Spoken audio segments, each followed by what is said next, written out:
Assalamualaikum warahmatullahi wabarakatuh. Semoga kita semua selalu diberi keselamatan. Meskipun tidak semua hal yang berjalan dalam hidup ini bisa kita lihat dengan mata biasa. Ada yang hanya terdengar suaranya, ada yang melintas sebagai bayangan, dan ada pula yang berbisik tepat di belakang kepala saat malam sedang sunyi-sunyi. Malam ini, sebelum tidur, dengarkan terlebih dahulu sebuah kisah dari Probolinggo, kisah tentang seorang pedagang daging yang mencari jalan pintas menuju kekayaan, membuat perjanjian yang tak pernah bisa dibatalkan, dan membuka pintu yang seharusnya tak pernah disentuh manusia. Di desa kecil yang tampak tenang itu, setiap tengah malam terdengar suara sapi tertawa pelan, bayangan bocah pucat berjalan tanpa langkah, dan sebuah rumah yang siang terlihat biasa berubah menjadi tempat yang dipenuhi bisikan dari bawah lantai. Ini bukan dongeng untuk menidurkan anak-anak. Ini bukan cerita untuk hati yang lemah. Ini kisah tentang kebenaran kelam,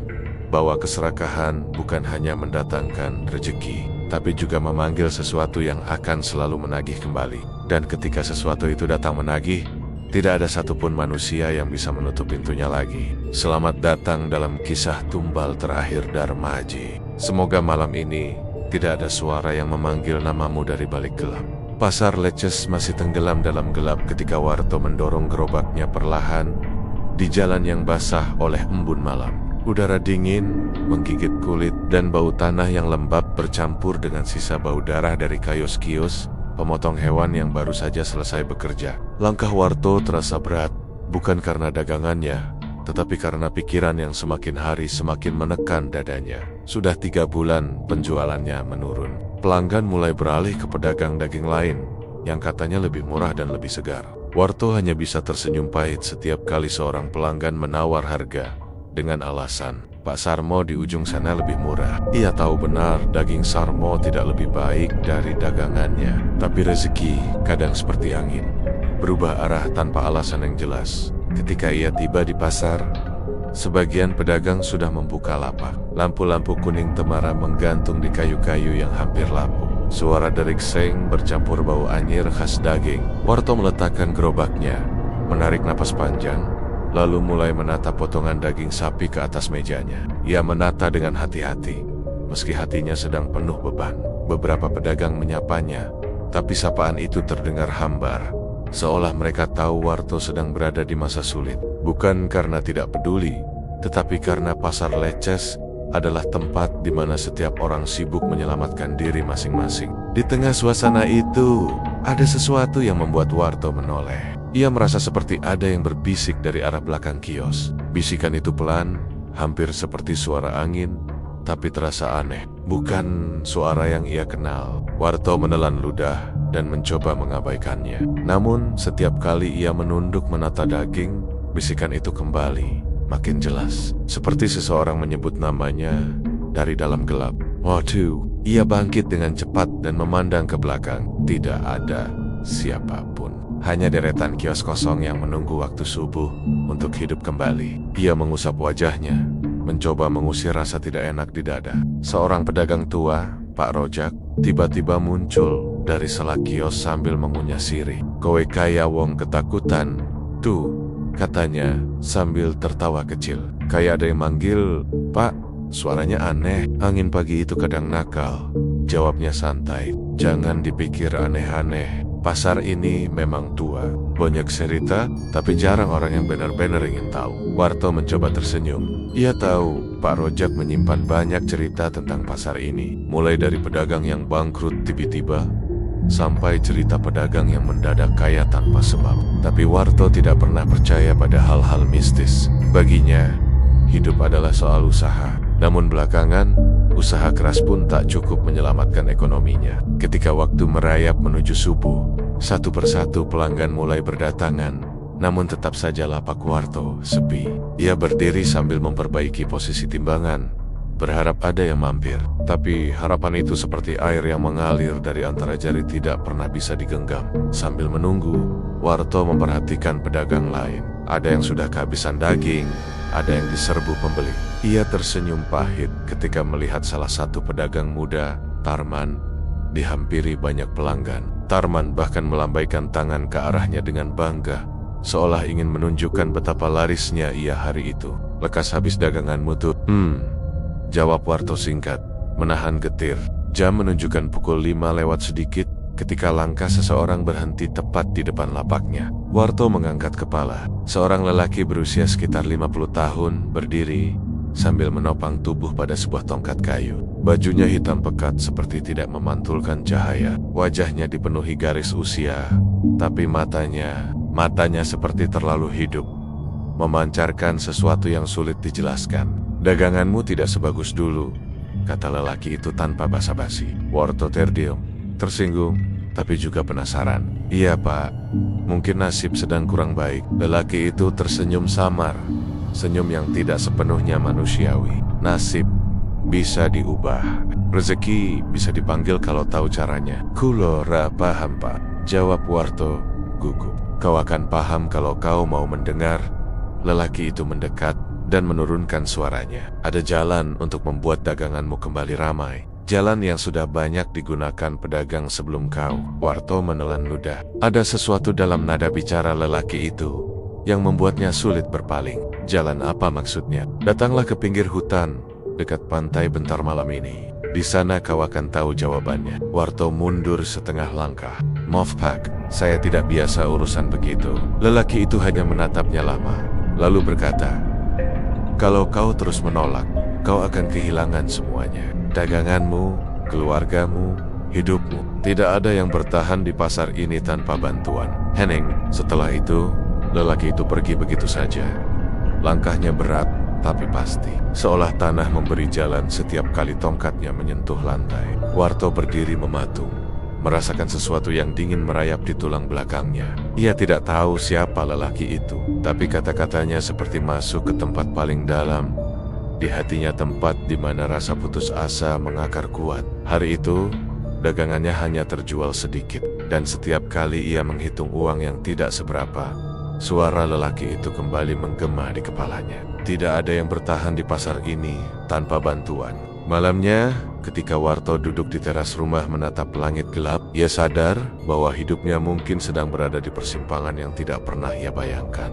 Dan entah mengapa, bayangan hutan di dekat pantai Bentar terasa seperti sedang memanggilnya.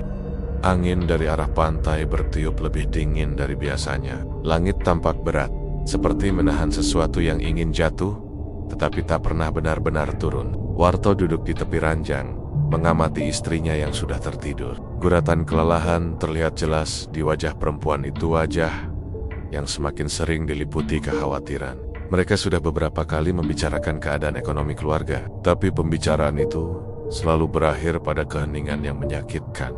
Warto merasa menjadi suami yang gagal, dan ketika ia teringat kata-kata lelaki misterius itu, beban di dadanya bertambah berat. Ia mencoba menepis pikiran itu, tetapi suara lelaki itu terus mengiang seperti mantra yang tidak bisa diabaikan. "Datanglah ke pinggir hutan dekat pantai Bentar. Rezeki bisa dipanggil kalau tahu caranya." Sampai akhirnya Warto bangkit. Ia tidak tahu apa yang mendorongnya. Mungkin keputusasaan, mungkin rasa ingin tahu, atau mungkin sesuatu yang lebih gelap yang sudah merasuk tanpa ia sadari.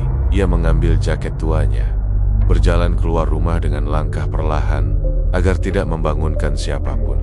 Di luar, malam tampak lebih pekat dari biasanya. Lampu jalan redup dan hanya suara serangga yang terdengar. Jarak ke pantai Bentar tidak terlalu jauh jika ditempuh dengan sepeda motor. Dengan ragu ia menstarter motornya yang sudah tua, dan suara mesinnya memecah keheningan. Perjalanan menuju pantai membuat bulu kuduknya meremang. Pohon-pohon besar berdiri seperti bayangan raksasa di sepanjang jalan. Sesekali, Warto merasa seperti ada sesuatu yang bergerak di balik semak.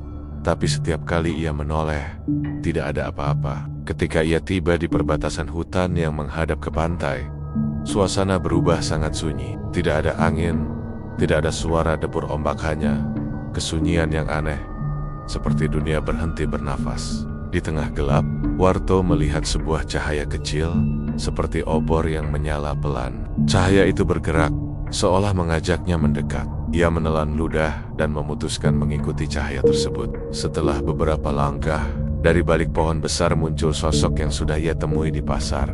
Lelaki tua dengan tongkat kayu hitam. "Bagus," katanya tanpa ekspresi. "Kau datang." Water, Pak, saya belum yakin. Saya hanya ingin tahu maksud sampean kemarin. Lelaki itu mendekat, dan Warto bisa merasakan udara di sekitarnya berubah dingin. Tidak ada yang kebetulan. Tuh, orang-orang seperti kamu tidak dipanggil, kecuali mereka memang ditakdirkan untuk datang. Tapi kau butuh bantuan, bukan? Suara lelaki itu memotong dengan tajam. Daganganmu sepi, hutangmu menumpuk, penyakit istrimu butuh biaya. Kau tidak punya waktu menunggu keberuntungan turun dari langit. Water Tadium, semua yang dikatakan lelaki itu benar, meski ia tidak pernah menceritakannya kepada siapapun. Sampean dapat tahu dari mana? Lelaki itu tersenyum tipis. Ada banyak hal yang tidak bisa dijelaskan dengan kata-kata. Yang terpenting sekarang adalah, apakah kau ingin mengubah hidupmu? Warto menarik napas panjang. Tapi kalau ini melibatkan hal-hal tidak benar, saya takut. Lelaki itu mengangkat tongkatnya. Ujung tongkat itu menyentuh tanah, dan tiba-tiba bumi di sekitar mereka terasa bergetar pelan. Dari balik akar pohon, muncul asap hitam tipis yang bergerak seperti hidup. Takut adalah tanda bahwa kau masih punya hati, katanya. Tapi lapar adalah tanda bahwa kau ingin bertahan. Dari balik asap, muncul sebuah benda kecil seperti kantung kulit berwarna coklat tua. Lelaki itu mengambilnya lalu menyerahkannya pada Warto. Ini permulaan, ucapnya. Kantong pemanggil. Isinya bukan benda sembarangan. Buka hanya ketika aku perintahkan. Warto menatap benda itu dengan ragu. Untuk apa ini? Untuk memperkenalkanmu kepada penjaga rejeki, balas lelaki itu. Makhluk yang menguasai keberuntungan para pedagang. Kau ingin daganganmu laku? Kau ingin uang mengalir tanpa henti? Maka kau harus belajar memberikan penghormatan. Warto Manalen ludah. Jantungnya berdebar keras. Lalu, apa yang harus saya lakukan? Lelaki itu menunjuk ke arah dalam hutan. Malam berikutnya, ketika bulan mulai memudar, datanglah lagi. Bawa sepotong daging segar. Bukan sembarang daging, ambil dari potongan terbaik dalam daganganmu. Itu sebagai tanda niat kesungguhanmu. Warto semakin bingung. Kenapa harus daging? Lelaki itu memandangnya lama, sebelum akhirnya berkata dengan nada yang lebih rendah, karena makhluk itu menyukai aroma darah. Dan daging sapi adalah persembahan paling disukai dari zaman dahulu. Dulu, para pedagang yang ingin bertahan selalu datang ke sini. Mereka yang memotong dagingmu sebenarnya hanya melihat apa yang tampak, tapi makhluk di sini melihat apa yang tersembunyi. Warto menggenggam kantung itu lebih erat. Tangannya berkeringat dingin. Kalau saya melakukan semua itu, apa yang saya dapatkan? Kau akan merasakan perubahan dalam semalam, jawab lelaki itu. Pembeli akan berdatangan tanpa perlu kau panggil. Daganganmu akan tampak lebih segar, lebih menarik. Rezekimu akan mengalir deras. Tapi ingat satu hal, Warto. Lelaki itu mendekat, dan suaranya berubah berat. Hampir seperti suara dua orang berbicara bersamaan. Tidak ada kekayaan yang datang tanpa tumbal. Jantung Warto serasa berhenti. Tumble, ulangnya pelan, hampir tak bersuara. Semua yang besar menuntut bayaran. Kau bisa memilih apa yang akan kau korbankan. Namun jika kau tidak memilih, maka makhluk itu sendiri yang akan mengambil apa yang ia inginkan. Warto berdiri terpaku, seolah tubuhnya tidak lagi miliknya. Ketakutan melingkari pikirannya seperti kabut tebal.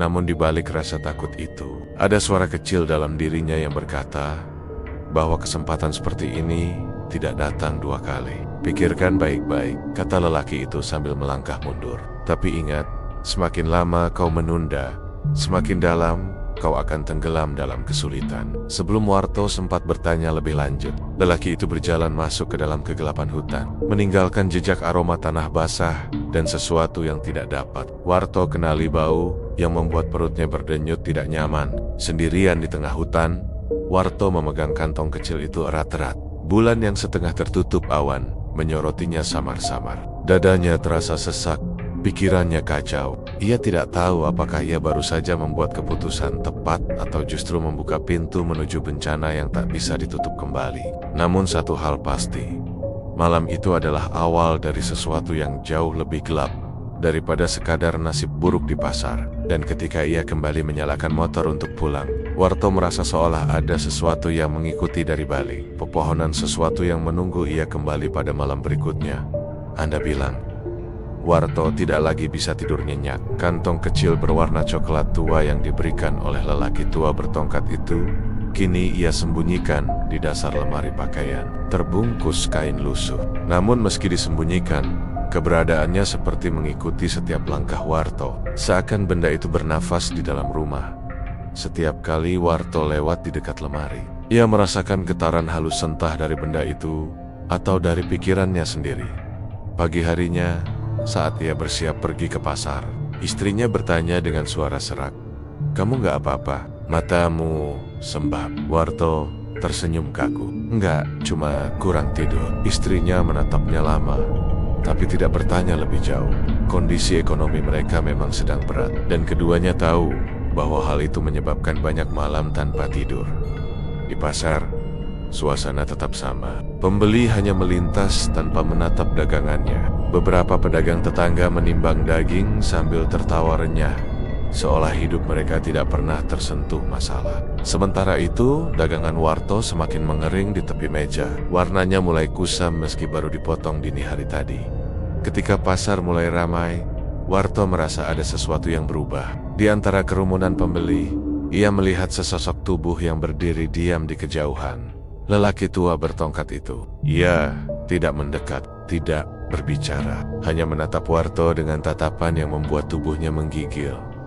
Tatapan itu berkata, "Waktumu hampir habis." Malam tiba lebih cepat dari biasanya. Awan kelabu menggelayut rendah seolah menekan atap rumah. Warto duduk di dapur, menatap satu potong daging sapi paling segar yang ia sisihkan tadi pagi, potongan paha belakang yang biasanya jadi favorit langganan. Ia menghela napas panjang, lalu membuka lemari. Tangannya gemetar saat mengambil kantong kecil itu. Teksturnya bukan seperti kulit biasa, seperti kulit yang pernah hidup hangat dan licin. Ia menatapnya lama, berharap ada alasan kuat untuk tidak datang malam itu. Tapi bayangan kebutuhan keluarga terus menghampirinya. Hutang sewa lapak pasar, biaya perawatan istrinya yang sering sakit, menurunnya pembeli dari hari ke hari. Semua itu menjeratnya seperti tali yang semakin lama semakin ketat, sampai akhirnya ia menyerah pada keputusasaan. Ia mengambil potongan daging itu, memasukkannya ke dalam wadah kecil, dan berangkat menuju hutan dekat pantai Bentar. Perjalanan malam itu terasa berbeda dari sebelumnya. Jalanan sunyi, pepohonan tampak lebih dekat, dan udara membawa bau asin dari laut yang bercampur dengan bau besi yang menusuk hidung. Warto memacu motornya perlahan, seolah takut membangunkan sesuatu di sepanjang jalan. Setibanya di tepi hutan, ia melihat obor kecil menyala, sama seperti sebelumnya. Tapi kali ini obor itu tidak bergerak, diam seolah menunggu. Dari balik bayangan pohon, lelaki tua itu muncul. "Kau datang," katanya dengan suara rendah. "Bagus, artinya kau sudah siap." Warto menelan ludah. "Saya bawa potongannya." "Serahkan." Warto memberikan wadah daging itu. Lelaki tua itu membukanya dan menghirup aromanya dalam-dalam, seperti seseorang yang mencium bunga mekar. Namun, ekspresinya datar, tanpa komentar. Ia menutupnya dan memberi isyarat kepada Warto untuk mengikutinya masuk lebih dalam ke hutan. Mereka berjalan tanpa suara, semakin jauh, semakin gelap. Warto mulai kehilangan arah, sampai-sampai ia tidak yakin bisa menemukan jalan pulang sendiri. Setelah beberapa menit, mereka tiba di sebuah tempat kecil yang dikelilingi beta-beta besar yang tersusun melingkar. Lelaki tua itu berdiri di tengah lingkaran. "Letakkan daging itu di batu yang paling besar," ujarnya. Warto menurut, meski tangannya bergetar. Suhu udara tiba-tiba turun drastis. Rambut di tengkuknya berdiri. Lelaki itu kemudian membuka kantong kulit kecil yang diberikan sebelumnya. Dari dalamnya keluar aroma tajam, aroma logam bercampur sesuatu yang busuk, tetapi tidak sepenuhnya busuk seperti daging rusak. Lebih mirip aroma sesuatu yang membusuk tapi tetap hidup. Benda dari dalam kantong itu tidak terlihat, namun Warto pasti merasakan kehadirannya. Seperti ada mata yang memperhatikannya dari balik lipatan kulit itu. "Sekarang," kata lelaki itu, "pejamkan matamu. Dengarkan apapun yang datang. Jangan buka mata sebelum aku perintahkan." "Water, kalau ada apa-apa, ses." Lelaki itu menempelkan jarinya di bibir. "Satu kesalahan kecil saja, Kau tidak akan kembali. Ingat, perjanjian ini bukan mainan. Dengan jantung serasa mau pecah, Warto memejamkan mata. Di awal, ia hanya mendengar suara dedaunan dan langkah angin. Tapi perlahan suara itu berubah. Angin berhenti, serangga berhenti, dunia berhenti. Kemudian sebuah suara muncul. Bukan suara angin, bukan suara hewan.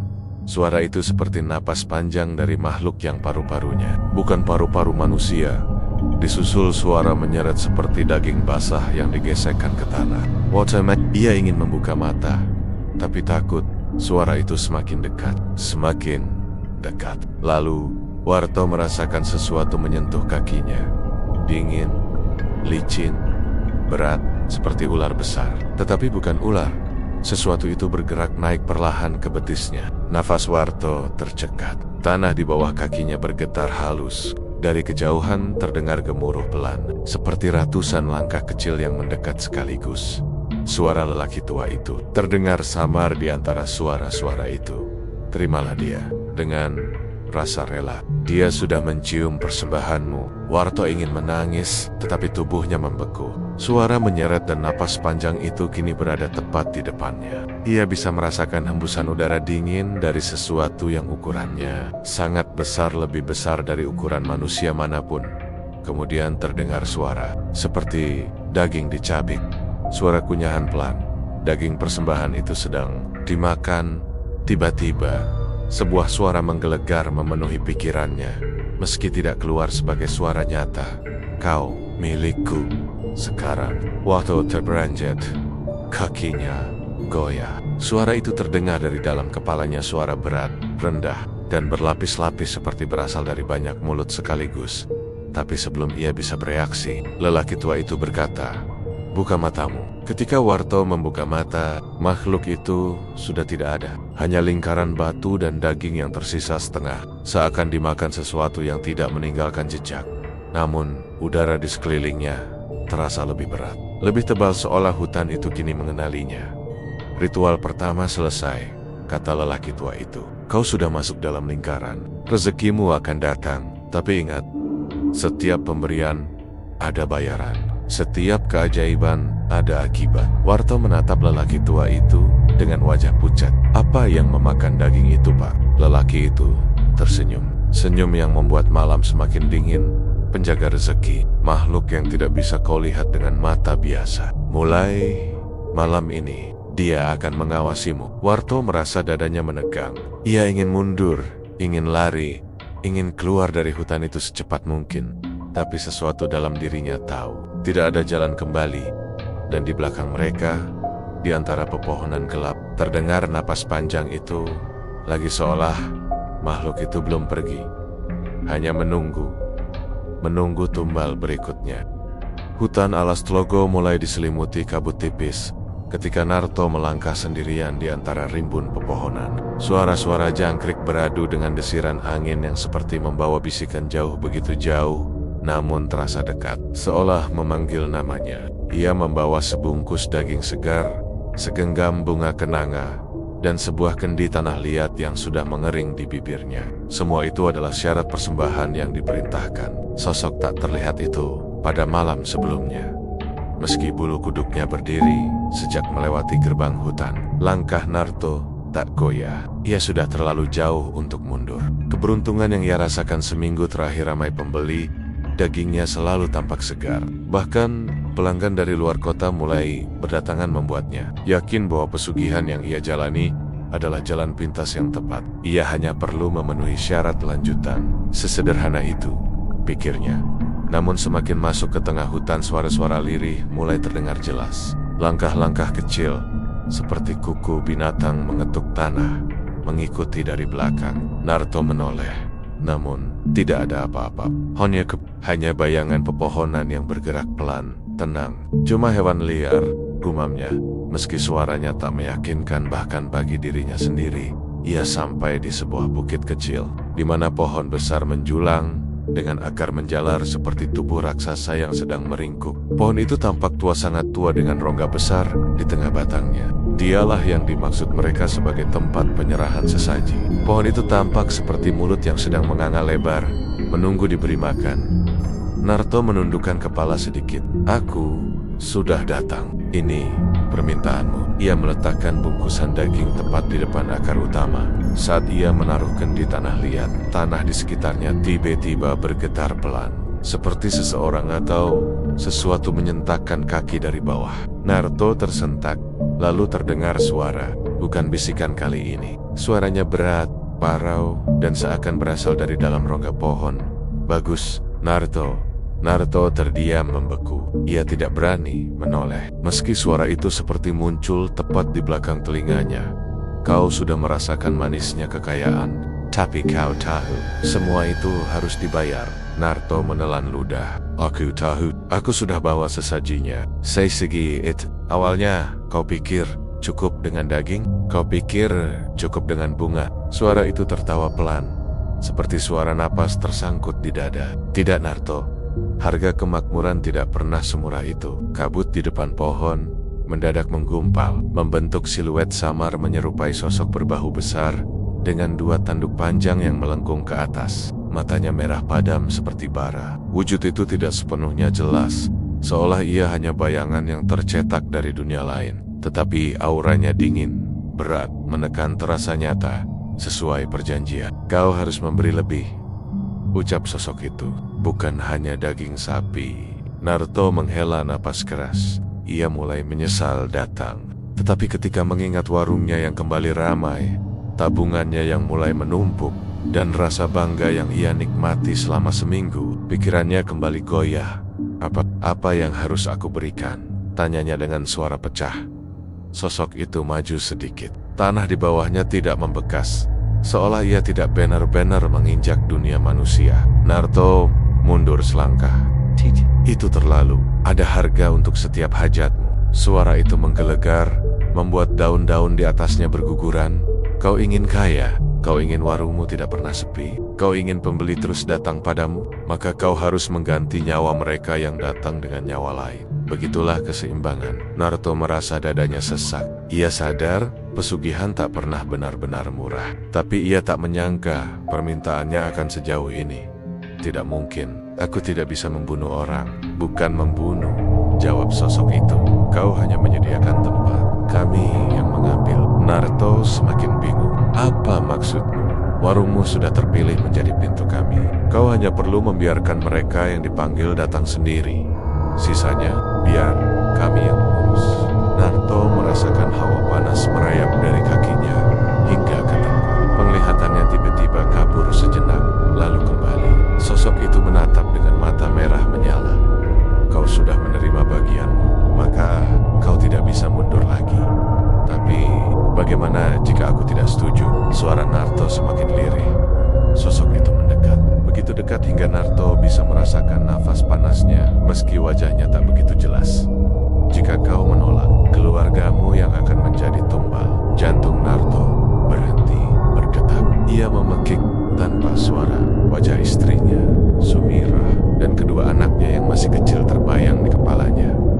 Kami tidak butuh persetujuanmu, lanjut sosok itu. Kau sudah memulai, Naruto, dan apa yang sudah dimulai tidak bisa dibatalkan. Hening menggantung lama, sangat lama, sampai akhirnya suara angin kembali terdengar. Sosok itu mundur perlahan, kembali menjadi bayangan kabur. Kau hanya perlu membuka warung seperti biasa. Kami akan mengambil yang harus diambil. Lalu sosok itu lenyap, seakan tersedot kembali ke dalam rongga pohon. Kabut perlahan hilang, menyisakan keheningan yang menusuk. Naruto terduduk lemas, tangannya gemetar. Ia ingin menjerit, ingin kabur sejauh mungkin dari tempat itu. Namun kaki-kakinya tak mampu berdiri di kejauhan. Suara azan maghrib menggema pelan, seakan memanggilnya kembali ke dunia nyata. Namun ia tahu, sejak malam ini, hidupnya tak akan pernah sama lagi. Ia berjalan pulang dengan langkah gontai. Tubuhnya gemetar, matanya sayu dan kosong. Meski begitu, jauh di dalam hatinya, ia tahu perjanjian itu telah mengikatnya, dan mereka pasti akan segera menagih. Sejak malam itu, Naruto tak pernah benar-benar tidur nyenyak. Tubuhnya terbaring, namun pikirannya bergerak.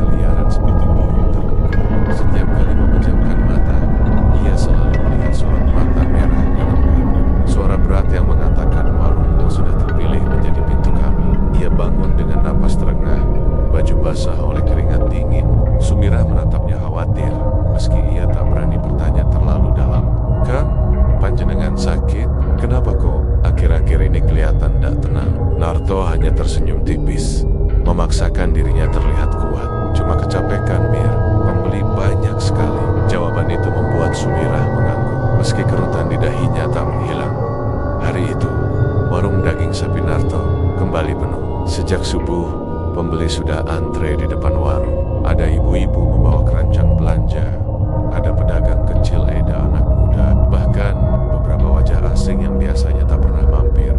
Yang membuat Narto merinding adalah sebagian dari mereka tidak pernah benar-benar menatapnya. Mereka datang, berdiri lama, seolah-olah bingung ingin membeli apa. Lalu akhirnya membeli sedikit sekali daging atau bahkan tidak membeli apapun. Mereka hanya berdiri lama dan diam, seperti menunggu sesuatu. Mereka itulah yang membuat napas Narto tercekat. Orang-orang yang tatapannya kosong, orang-orang yang wajahnya seakan terselimuti bayangan tipis. Orang-orang yang entah bagaimana terasa tidak sepenuhnya manusia. Setiap kali salah satu dari mereka masuk ke warung, udara sekitar menjadi dingin. Lampu-lampu redup, lalat-lalat berhenti terbang. Suara hiruk-pikuk pasar seperti menjauh. Itulah tanda yang tidak bisa disalahartikan. Tanda bahwa mereka sedang memilih. Siang itu, seorang pemuda datang dengan langkah pelan. Wajahnya pucat, matanya cemburu, seakan habis menangis atau tidak tidur berhari-hari. Ia berdiri di depan meja kaca warung, namun tidak mengatakan apapun. Narto mengenalinya samar.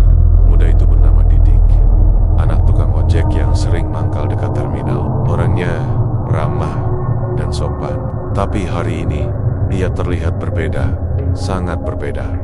"Dedik, mau beli apa?" tanya Narto. Suaranya bergetar.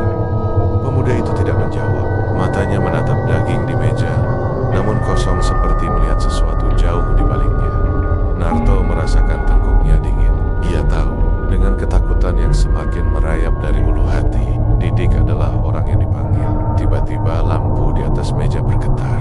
Bunyi ngiing halus terdengar. Pembeli lain mulai menjauh tanpa sadar, seperti tubuh mereka dikendalikan oleh sesuatu.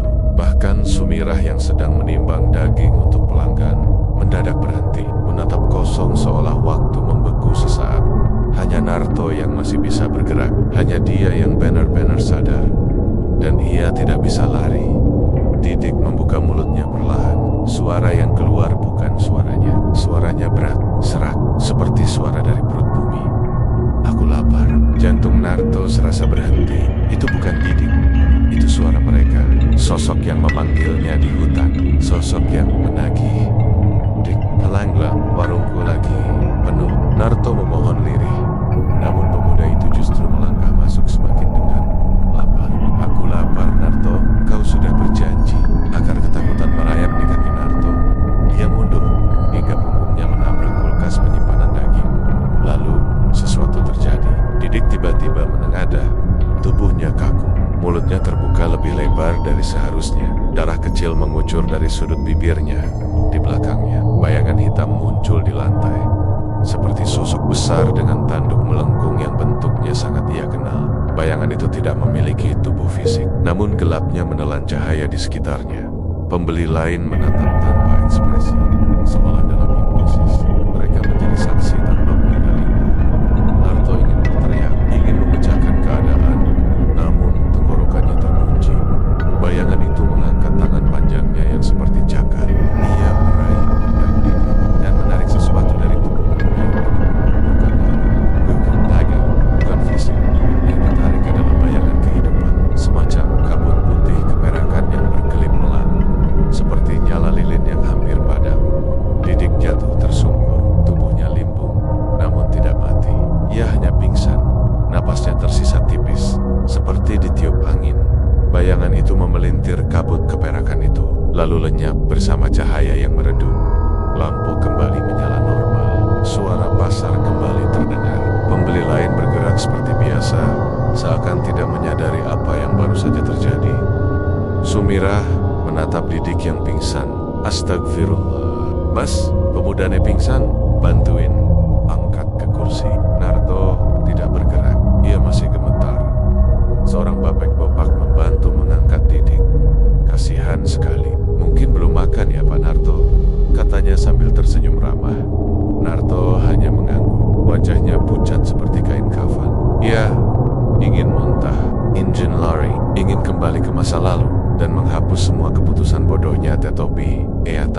Ia baru saja melihat apa yang dimaksud sosok itu. Kami yang akan mengambil. Tak ada darah, tak ada pembunuhan, namun nyawa tetap hilang, jiwa tetap direnggut. Dan tempatnya adalah warung ini, tempat yang kini menjadi pintu makhluk pesugihannya. Ketika pasar mulai sepi dan matahari merunduk di balik bukit, Narto menutup warung dengan tangan gemetar. Hari pertama penarikan telah terjadi. Ia tidak bisa lagi berpura-pura bahwa semua ini mimpi buruk. Ketika hendak mengunci pintu, ia melihat bayangannya sendiri memanjang di lantai. Namun, ada bayangan lain di belakangnya, bertanduk, berbahu besar, tersenyum ke arahnya. Narto, suara itu berbisik. 3 lagi bulan ini, lalu kau akan mendapatkan kemakmuran yang tak pernah kau bayangkan. Narto menutup mata, hampir pingsan. Ia sadar, perjanjian itu tidak hanya nyata, tapi juga baru saja dimulai. Sejak kejadian dengan Didik, hari-hari Narto berubah menjadi lingkaran ketakutan yang tak berujung. Ia membuka warung setiap pagi seperti biasa, tersenyum pada pembeli seperti pedagang lainnya, namun di balik senyum itu dadanya terus bergetar. Ia tidak pernah tahu siapa lagi yang akan dipanggil, siapa yang akan menjadi korban berikutnya, siapa yang akan kehilangan hidupnya tanpa pernah menyadarinya. Namun satu hal pasti, mereka selalu datang. 2 hari setelah kejadian Didik, kabar aneh mulai tersebar di kampung. Didik yang sebelumnya hanya pingsan, kini jatuh sakit. Ia tak lagi mengenali keluarganya, hanya menatap kosong ke langit-langit rumah, sambil mulutnya berkomat-kamit, seperti mengikuti suara yang tidak didengar orang lain. Ayahnya membawa ke puskesmas, namun dokter mengatakan kondisi Didik bukan fisik tubuhnya sehat, hanya jiwanya seolah kosong. Narto mendengar kabar itu dari pembeli yang lewat, dan darahnya langsung dingin. Ia tahu persis apa yang sebenarnya terjadi. Didik mungkin kena gangguan gaib. Kemarin-kemarin dia sering lewat tempat angker, celetuk salah satu ibu-ibu. Walah, bisa jadi. Tapi kasihan sekali, matanya kosong begitu. Sudah dipanggilkan ustadz juga, tapi tetap saja kayak orang kehilangan arah. Narto hanya menunduk. Rasa bersalah menekan dadanya seperti batu besar. Sumirah yang berada di dekatnya ikut menghela napas. Kasihan ya Kang, anak baik seperti itu kok bisa sampai begitu. Narto hampir ingin berteriak, karena aku, karena warung ini, karena pesugihan itu, namun suaranya terkunci dalam tenggorokan. Malam harinya, ketika Narto duduk sendirian di depan warung yang sudah ditutup, angin malam berubah menjadi sangat dingin. Lampu jalan berkedip-kedip, dan dari ujung gang muncul sosok bayangan yang ia kenal. Besar, bertanduk, berjalan seperti melayang di atas tanah. Namun kali ini, wujudnya tidak setengah kabur. Ia lebih jelas, lebih nyata. Bagus Narto, suaranya dalam dan menggema. Kau telah memenuhi 1 dari 4. 1, suara Narto pecah. 3 lagi. 3 lagi nyawa harus hilang. Itu terlalu banyak. Perjanjian tidak bisa dinegosiasi. Aku tidak mau lagi. Lepaskan aku, lepaskan keluargaku. Aku tidak butuh kekayaan itu. Narto memohon. Lututnya lemas. Sosok itu mendekat perlahan. Semakin dekat, semakin terasa hawa panas membakar udara di sekitar. Terlambat, kau sudah membuka pintu. Aku tidak tahu. Aku tidak tahu persyaratannya begini. Ketidaktahuan bukan alasan. Kau menerima tanda kekayaan. Kau menerima antrian pembeli. Kau menerima rejeki yang mengalir deras. Maka kau harus menerima bayarannya. Tidak, tolong, jangan libatkan keluarga saya. Sosok itu tertawa rendah. Suara tawa yang membuat udara menggigil. Keluargamu aman selama kau memenuhi jatah bulanan. Jika kau tidak menyerahkan 4 jiwa sebagai imbangan, maka perjanjian akan berbalik padamu. Narto menatapnya dengan mata membelalak penuh ngeri. Bablet, maksudmu? Maka keluargamu lah yang akan kami ambil. Jantung Narto seperti ditusuk. Nafasnya sesak. Dunianya runtuh. Tidak, jangan. Lakukan tugasmu Narto. Lalu sosok itu menghilang seperti asap tertiup angin, meninggalkan hawa panas yang berubah menjadi dingin menusuk. Keesokan paginya, Narto membuka warung dengan gemetar. Setiap pelanggan yang datang, ia tatap satu persatu dengan ketakutan. Apakah yang ini? Apakah yang itu? Apakah mereka yang dipanggil? Hingga siang hari, 3 pembeli masuk dan keluar tanpa kejadian apapun. Namun menjelang sore, tanda itu datang lagi. Udara berubah dingin, lampu meredup, suara pasar memudar, dan seseorang yang tidak Narto kenal masuk ke warung. Seorang nenek tua, tubuhnya kurus, memakai baju lusuh, rambut putih terurai, matanya merah, bukan seperti sakit melainkan seperti menyimpan kilau asing. Narto langsung tahu, inilah yang kedua. Nenek itu berdiri tegak, tangannya gemetar. Nah, dagingnya kelihatan segar ya. Namun suaranya bergerak naik turun, seperti beberapa suara menyatu menjadi satu. Narto mundur perlahan. Nek, pulang saja. Panas begini, nanti sakit. Nenek itu tersenyum lebar. Terlalu lebar hingga pipinya seperti sobek. Tidak, aku lapar. Sangat lapar. Lampu berkedip. Bayangan bertanduk muncul di lantai, meski wujud fisiknya tidak tampak. Narto menjerit dalam hati, namun tubuhnya tidak bisa bergerak sama sekali. Tangan nenek itu terangkat, lalu kepalanya menengadah, matanya mendadak putih seluruhnya, dan seperti pada didik, bayangan bertanduk itu meraih sesuatu dari tubuh nenek seperti kabut putih, seperti nyawa yang ditarik paksa. Tubuh nenek itu roboh pelan, mati tanpa suara, tanpa luka, tanpa pertanda. Pembeli lain tetap berjalan seperti biasa, tidak melihat apapun. Hanya Narto yang menyaksikan semuanya. Hanya dia yang tahu. Ia ingin menangis, namun air matanya sudah habis. Malam itu, suara itu kembali datang ketika ia sendirian di warung. Dua telah dipenuhi. Suara itu bergema tanpa wujud. Kau semakin dekat dengan kemakmuranmu. Narto memukul meja karos-karas hingga tangannya berdarah. Aku tidak ingin kaya lagi. Aku ingin bebas. Bebaskan aku. Suara itu tertawa kecil. Setelah 4 jiwa tertukar, barulah pintu pesugihanmu sempurna. Apa yang terjadi setelah itu? Warungmu akan menjadi sumber rezeki. Pembelimu tidak akan pernah berhenti. Dagingmu tidak akan pernah busuk. Daganganmu tidak akan pernah sepi. Dengan harga nyawa, Narto berbisik. Tidak lagi. Setelah 4 tertukar, kami tidak butuh tambahan. Kau akan aman. Keluargamu akan aman. Dan semua akan kembali tenang. Narto Tedium. 4. 2 sudah diambil. 2 lagi menunggu giliran. Ia terisak tanpa suara. Dari luar, suara pasar tampak biasa. Tapi bagi Narto, semua itu hanya hitungan waktu. Waktu menuju tragedi berikutnya. Waktu menuju 2 korban berikutnya. Waktu menuju kemakmuran yang terasa seperti kutukan. Dan ia tahu, tak ada jalan kembali. Hari-hari berikutnya berjalan seperti kabut tebal yang menyelimuti batin Narto. Tubuhnya ada di pasar membuka warung, menimbang daging, melayani pembeli, namun jiwanya seperti tertinggal di belakang, bersembunyi entah di mana. Ia kehilangan selera makan, kehilangan selera tidur, hanya rasa takut yang setia menemaninya, menggigit setiap detik hidupnya. Setiap langkah pembeli yang masuk ke warung membuat jantungnya serasa berhenti. Ia selalu menunggu tanda-tanda itu, lampu bergetar, angin yang mendadak dingin, tatapan kosong yang tak berkedip, bayangan yang memanjang tak wajar, dan ketika tanda itu muncul, ia tahu mereka telah datang untuk mengambil nyawa berikutnya. Namun, setelah nenek itu menjadi korban kedua, 3 hari berlalu tanpa kejadian apapun. Pasar tetap ramai, warungnya tetap penuh, rezekinya tetap mengalir deras. Semuanya tampak normal, terlalu normal. Ketenangan itu justru membuat dadanya lebih sesak, seolah badai besar menunggu di ujung senja. Pada hari keempat, sesuatu terjadi. Namun kali ini bukan pada pembeli.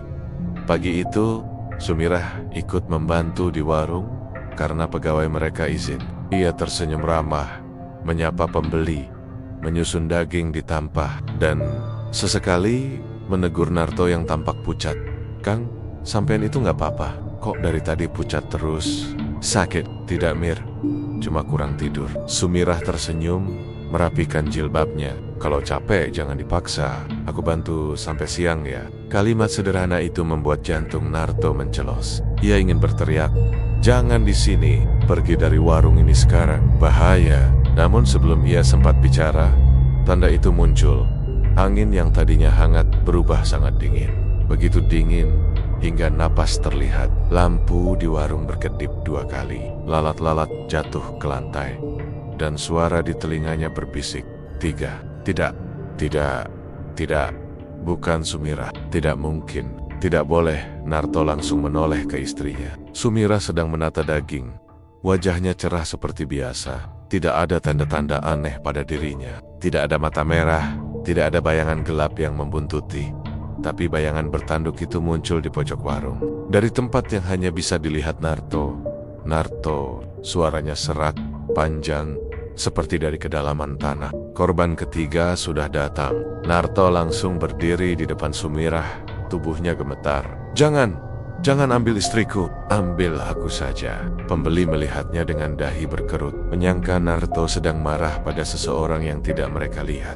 Namun suara itu tertawa pelan. Kami tidak mengambil yang tidak dipanggil. Bayangan itu mengarah bukan pada Sumirah, melainkan pada seorang anak kecil yang sedang berdiri di depan warung.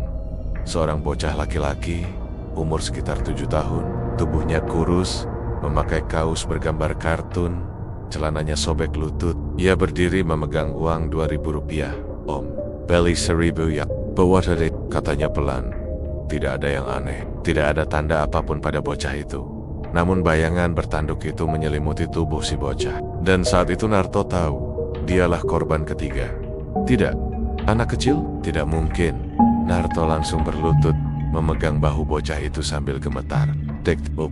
Jangan di sini, pulang sekarang. Ya, bocah itu mengerutkan dahi. Loh, Om ini kenapa? Namun tanda-tanda itu semakin kuat. Lampu mati total. Pasar yang ramai mendadak seperti bisu. Hanya suara guntur halus terdengar dari jauh. Narto, suara itu muncul lagi di belakangnya. Jangan halangi, ia sudah dipanggil. Enggak, dia cuma anak kecil. Tolong, jangan dia. 3 jiwa harus diambil. Kau tahu itu. Narto memeluk bocah itu erat-erat. Air matanya turun tanpa bisa ditahan. Ini terlalu kejam, terlalu kejam. Samar-samar ia mendengar suara ibu-ibu, suara penjual sayur, suara para pedagang, namun semuanya seperti jauh, sangat jauh.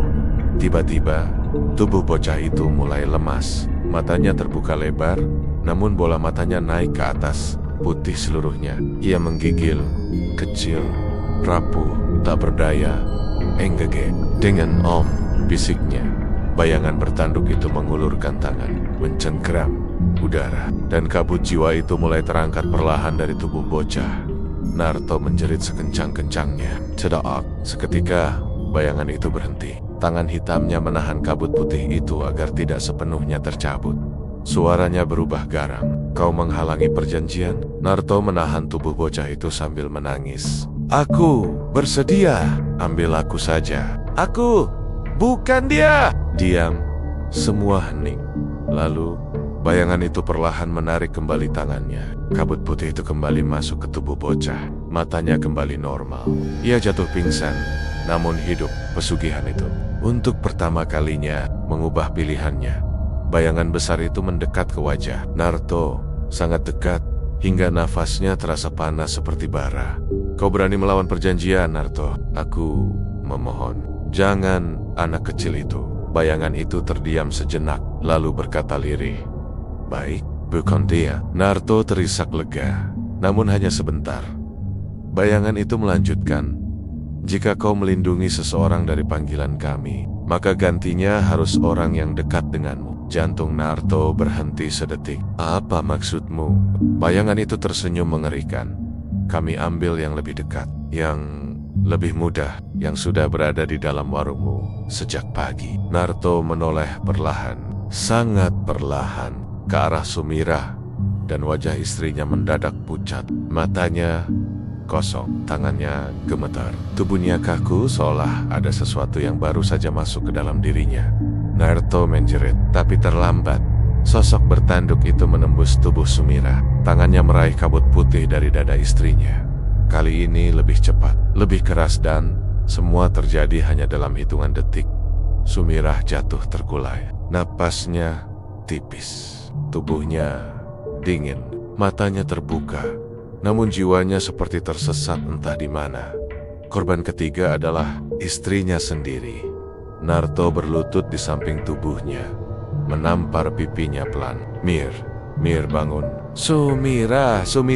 Namun istrinya tidak merespons. Ia hanya mengeluarkan napas lirih, nyaris tak terdengar. Bayangan bertanduk itu tertawa puas. Ketiga telah diambil. Lalu ia menghilang, meninggalkan Narto sendirian dengan tubuh istrinya yang dingin dan jiwa yang kosong. Narto menjerit hingga suaranya habis. Ia jatuh berlutut, menghantam lantai warung dengan kedua tangan. Darah keluar, air mata bercampur keringat. Tubuhnya gemetar hebat. Kini tinggal satu korban lagi. Dan setelah itu, baru pesugihan ini akan berhenti. Namun Narto tahu, korban terakhir itu akan menjadi yang paling menyakitkan. Malam itu, udara Probolinggo terasa ganjil lebih dingin dari biasanya. Seolah angin membawa sesuatu yang tidak terlihat. Di rumah Darmaji, situasi semakin kacau. Bau amis daging bercampur anyir darah, seolah merayap dari lantai, dari celah-celah papan, dari setiap sudut gelap yang bahkan lampu Petromax tak sanggup mengusir. Sari menangis tanpa suara di sudut kamar. Tangannya gemetar memegang tas yang sudah ia isi seadanya. Ia ingin pergi lari sejauh mungkin, tapi ada sesuatu yang menahan langkahnya. Ketakutan bahwa Darmaji tidak akan membiarkannya. Dan yang lebih menakutkan lagi, ia merasa sesuatu selain Darmaji mengawasinya. Sementara itu, Darmaji berdiri di ruang tengah dengan napas terengah. Tubuhnya gemetar seperti orang menggigil, namun keringat deras mengalir di wajahnya. Matanya sayu, merah, dan kosong persis seperti hewan kurban yang siap disembelih. Suara itu kembali bergema di dalam kepalanya, lembut, dalam, mengiris. Sudah saatnya, Darmaji. Darah terakhir. Setelah itu semua milikmu. Suara itu begitu nyata hingga ia menoleh ke belakang, berharap bisa melihat sumbernya. Kosong, hanya kegelapan. Sampai tiba-tiba, suara langkah kecil terdengar dari dapur. Pelan, teratur. Darmaji memutar badan dengan cepat. Ada seseorang berdiri di dekat tungku tua, sosok anak kecil kurus. Kulitnya pucat dan tubuhnya meneteskan darah yang tidak berhenti. Kedua matanya cekung seperti dua sumur hitam tanpa dasar. Itu lagi, sosok bocah yang dahulu dilihatnya saat melakukan ritual pesugihan pertama. Sosok yang seharusnya tidak ada di dunia ini. Darmaji mencabut golok yang selalu ia simpan di bawah meja. Pergi, teriaknya dengan suara pecah. Namun bocah itu tidak bergerak. Bibirnya perlahan terbuka, membentuk senyum kecil yang tidak manusiawi. Belum selesai, Pak Darmaji. Golok di tangan Darmaji bergetar. Darah yang dulu mengalir dari daging sapi di pasar, kini seolah menetes dari bilah senjata itu. Ia memejam mata, mencoba mengusir ketakutan, tapi semakin ia melawan, semakin keras suara itu menggema. Kau hidup dari darah, kau kenyang karena darah, maka bayar dengan darah. Darmaji jatuh terduduk, tubuhnya terasa berat, seperti ribuan tangan tak terlihat menahan bahunya. Rasanya seperti lumpuh sebagian. Dari belokong, terdengar suara Sari memanggil namanya. Panik, ketakutan. Mas Darmaji. Ada Ape. Ia ingin menjawab, tapi lidahnya seperti tersumpal ketakutan.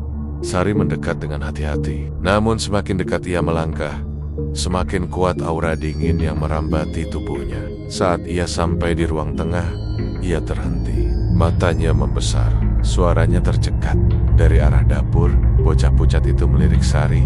Lalu perlahan, satu persatu bayangan lain muncul di belakangnya. Bayangan samar berupa kepala sapi tanpa tubuh, tulang belulang hewan yang bergerak sendiri, serta sosok-sosok hitam yang merayap di dinding seperti kabut pekat. Sari menjerit, jeritan yang pecah, serak, dan terisi ketakutan paling murni. Namun jeritan itu seolah menggema di ruang tertutup. Tidak ada tetangga mendengar, tidak ada yang merespons. Darmaji memaksakan diri berdiri, menahan rasa berat yang menahan seluruh tubuhnya. Jangan ganggu Sari. Ambil saja aku. Ucapan itu membuat bayangan hitam di dinding menoleh. Seolah mengerti, Sari mencoba lari, tetapi langkahnya terhenti ketika bayangan setinggi 2 meter melintas tepat di depannya. Tidak punya wajah, tidak punya wujud jelas, hanya Namun, dari dalam kegelapan itu, samar terdengar suara gigi bergemeletuk seperti tengah mengunyah sesuatu.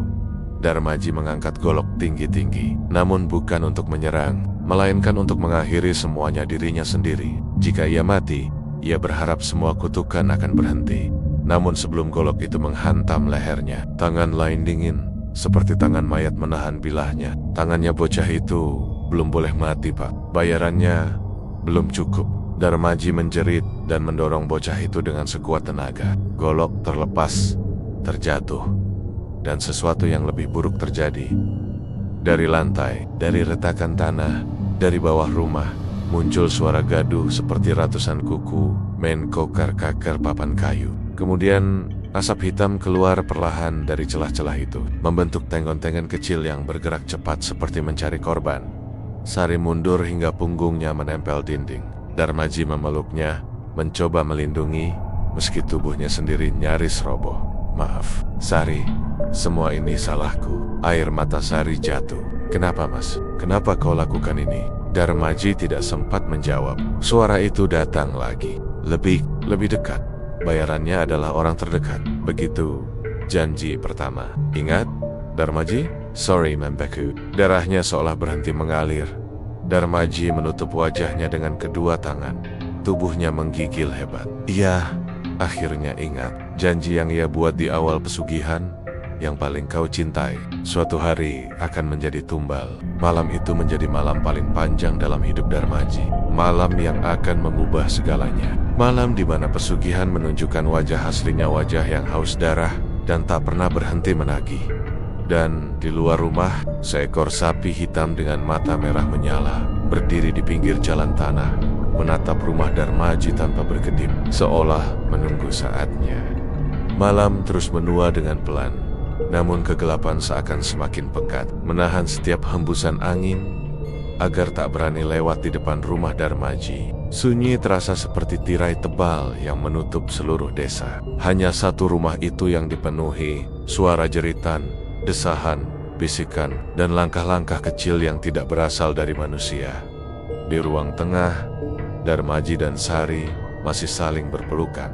Namun pelukan itu bukan lagi pelukan suami istri yang saling menguatkan, melainkan pelukan dua manusia yang tahu mereka sedang berdiri di mulut tragedi. Sesosok bocah tanpa warna pucat, kurus, matanya seperti cekungan gelap berdiri tepat di depan mereka. Di belakangnya, bayangan besar berbentuk sapi hitam tanpa kepala perlahan muncul dari kabut hitam yang merayap dari lantai. Kepalanya menyusul tepat di samping tubuh itu, menggantung tanpa daging. Hanya tengkorak dengan dua mata merah menyala.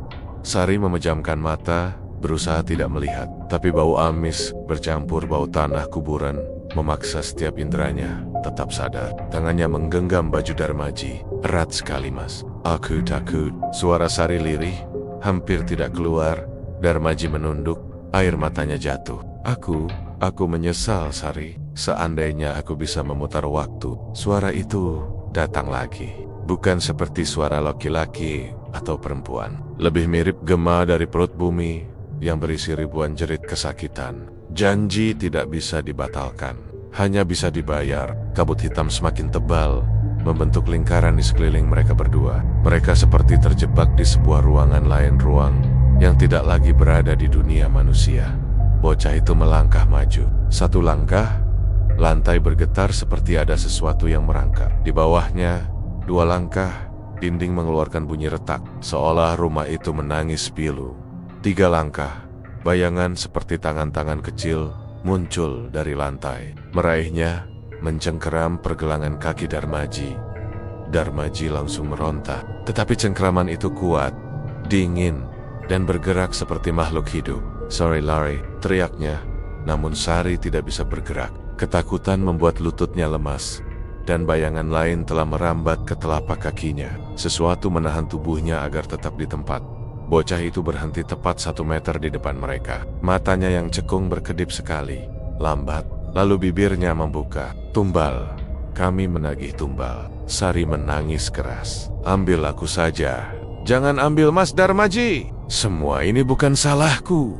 Namun suara lain lebih besar, Seperti puluhan mulut berbicara serempak muncul dari arah belakang bocah itu. Tidak, yang dipilih adalah yang paling dicintai. It's a Darmaji, tubuh Darmaji kaku. Ia merasa seluruh darahnya berhenti. Memori yang ia buang ke sudut terdalam pikirannya kembali muncul. Malam pertama ia melakukan ritual pesugihan. Ia berlutut di hadapan sosok gelap tanpa wajah. Ia mendengar tawaran itu.